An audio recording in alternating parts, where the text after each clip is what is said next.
Évangile selon Matthieu, chapitre 26, premier paragraphe, versets 1 et 2. Et il arriva, lorsque Jésus eut achevé tous ses discours, qu'il dit à ses disciples: Vous savez que la Pâque est dans 2 jours, et le Fils de l'homme est livré pour être crucifié. Deuxième paragraphe, versets 3 à 5. Alors les principaux sacrificateurs et les anciens du peuple s'assemblèrent dans le palais du souverain sacrificateur, appelé Caïphe, et tinrent conseil ensemble pour se saisir de Jésus par ruse et le faire mourir. Mais ils disaient: non pas pendant la fête, afin qu'il n'y ait pas de tumulte parmi le peuple. Troisième paragraphe, versets 6 à 13. Et comme Jésus était à Béthanie, dans la maison de Simon le lépreux, une femme, ayant un vase d'albâtre plein d'un parfum de grand prix, vint à lui et le répandit sur sa tête comme il était à table. Et les disciples, le voyant, en furent indignés, disant: à quoi bon cette perte? Car ce parfum aurait pu être vendu pour une forte somme et être donné aux pauvres. Et Jésus, le sachant, leur dit: pourquoi donnez-vous du déplaisir à cette femme? Car elle a fait une bonne œuvre envers moi. Car vous avez toujours les pauvres avec vous, mais moi, vous ne m'avez pas toujours. Car cette femme, en répandant ce parfum sur mon corps, l'a fait pour ma sépulture. En vérité, je vous dis, en quelque lieu que cet évangile soit prêché dans le monde entier, on parlera aussi de ce que cette femme a fait, en mémoire d'elle. Quatrième paragraphe, versets 14 à 16. Alors l'un des 12, appelé Judas Iscariote, s'en alla vers les principaux sacrificateurs et dit: que voulez-vous me donner? Et moi je vous le livrerai. Et ils lui comptèrent 30 pièces d'argent, et dès lors il cherchait une bonne occasion pour le livrer. Cinquième paragraphe, versets 17 à 19. Et, le premier jour des pains sans levain, les disciples vinrent à Jésus, disant: où veux-tu que nous te préparions ce qu'il faut pour manger la Pâque? Et il leur dit: allez à la ville auprès d'un tel, et dites-lui: le maître dit, mon temps est proche, je ferai la Pâque chez toi avec mes disciples. Et les disciples firent comme Jésus leur avait ordonné, et ils apprêtèrent la Pâque. Sixième paragraphe, versets 20 à 25. Et le soir étant venu, il se mit à table avec les 12. Et comme il mangeait, il dit: en vérité, je vous dis que l'un d'entre vous me livrera. Et, en étant fort attristés, ils commencèrent chacun d'eux à lui dire: Seigneur, est-ce moi? Et lui, répondant, dit: celui qui aura trempé la main avec moi dans le plat, celui-là me livrera. Le Fils de l'homme s'en va, selon qu'il est écrit de lui, mais malheur à cet homme par qui le Fils de l'homme est livré. Il eût été bon pour cet homme-là qu'il ne fût pas né. Et Judas, qui le livrait, répondant, dit: est-ce moi, Rabbi? Il lui dit: tu l'as dit. Septième paragraphe, versets 26 à 30. Et comme il mangeait, Jésus ayant pris le pain et ayant béni, le rompit et le donna aux disciples et dit: prenez, mangez, ceci est mon corps. Et ayant pris la coupe et ayant rendu grâce, il la leur donna, disant: buvez-en tous, car ceci est mon sang, le sang de la nouvelle alliance qui est versé pour plusieurs en rémission de péchés. Mais je vous dis que désormais, je ne boirai plus de ce fruit de la vigne, jusqu'à ce jour où je le boirai nouveau avec vous dans le royaume de mon Père. Et, ayant chanté une hymne, ils sortirent et s'en allèrent à la montagne des Oliviers. Huitième paragraphe, versets 31 à 35. Alors Jésus leur dit: vous serez tous scandalisés en moi cette nuit, car il est écrit: je frapperai le berger, et les brebis du troupeau seront dispersées. Mais après que j'aurai été ressuscité, j'irai devant vous en Galilée. Et Pierre répondant lui dit: Si tous étaient scandalisés en toi, moi je ne serai jamais scandalisé en toi. Jésus lui dit: En vérité, je te dis que cette nuit-ci, avant que le coq ait chanté, tu me renieras 3 fois.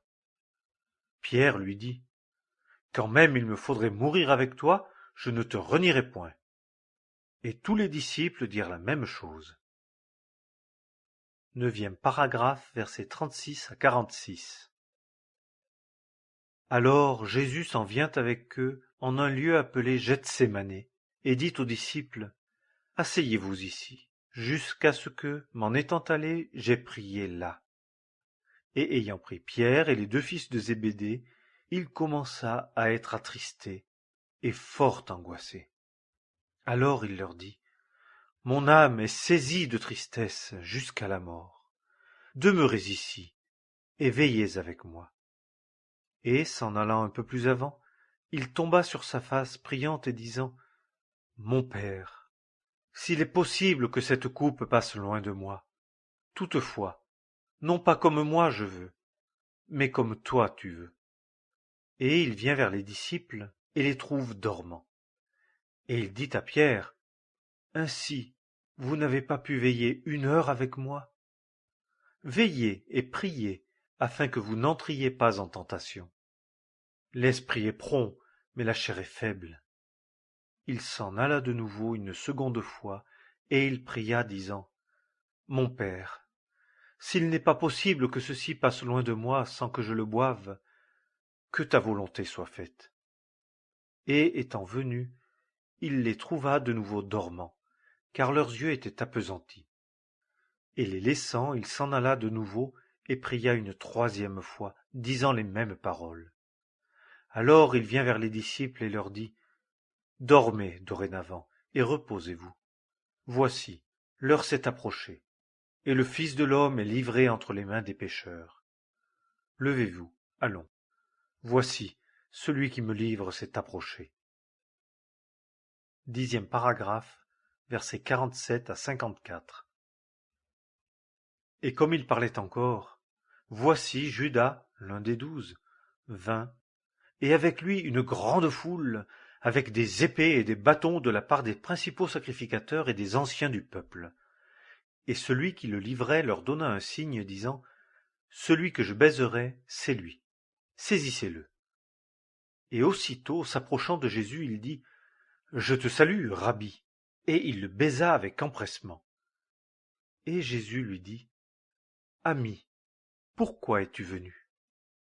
Alors, s'étant approchés, ils mirent les mains sur Jésus et se saisirent de lui. Et voici, l'un de ceux qui étaient avec Jésus, étendant la main, tira son épée, et frappant l'esclave du souverain sacrificateur, lui emporta l'oreille. Alors Jésus lui dit: Remets ton épée en son lieu, car tous ceux qui auront pris l'épée périront par l'épée. Penses-tu que je ne puisse pas maintenant prier mon Père, et il me fournira plus de 12 légions d'anges? Comment donc seraient accomplies les Écritures qui disent qu'il faut qu'il en arrive ainsi? 11e paragraphe, versets 55 et 56. En cette heure-là, Jésus dit aux foules: Êtes-vous sortis comme après un brigand, avec des épées et des bâtons pour me prendre? J'étais tous les jours assis parmi vous, enseignant dans le temple, et vous ne vous êtes pas saisis de moi. Mais tout ceci est arrivé afin que les écritures des prophètes soient accomplies. Alors tous les disciples le laissèrent et s'enfuirent. 12e paragraphe, versets 57 et 58. Et ceux qui s'étaient saisis de Jésus l'amenèrent à Caïphe le souverain sacrificateur, où les scribes et les anciens étaient assemblés. Et Pierre le suivait de loin, jusqu'au palais du souverain sacrificateur, et étant entré, il s'assit avec les huissiers pour voir la fin. 13e paragraphe, versets 59 à 68. Or, les principaux sacrificateurs et les anciens et tout le Sanhédrin cherchaient quelque faux témoignage contre Jésus, de manière à le faire mourir. Et ils n'en trouvèrent point, bien que plusieurs faux témoins fussent venus. Mais, à la fin, 2 faux témoins vinrent et dirent: Celui-ci a dit: Je puis détruire le temple de Dieu et en 3 jours le bâtir. Et le souverain sacrificateur, se levant, lui dit: Ne réponds-tu rien? De quoi ceci témoigne-t-il contre toi? Mais Jésus garda le silence. Et le souverain sacrificateur, répondant, lui dit: Je t'adjure par le Dieu vivant que tu nous dises si toi tu es le Christ, le Fils de Dieu. Jésus lui dit: Tu l'as dit. De plus, je vous dis, dorénavant vous verrez le Fils de l'homme assis à la droite de la puissance et venant sur les nuées du ciel. Alors le souverain sacrificateur déchira ses vêtements, disant: Il a blasphémé. Qu'avons-nous encore besoin de témoins? Voici, vous avez ouï maintenant son blasphème. Que vous en semble? Et répondant, ils dirent: Il mérite la mort. Alors ils lui crachèrent au visage et lui donnèrent des soufflets, et quelques-uns le frappèrent, disant: Prophétise-nous, Christ, qui est celui qui t'a frappé? 14e paragraphe, versets 69 à 75. Or Pierre était assis dehors dans la cour, et une servante vint à lui, disant: Et toi, tu étais avec Jésus le Galiléen? Et il le nia devant tous, disant: Je ne sais ce que tu dis.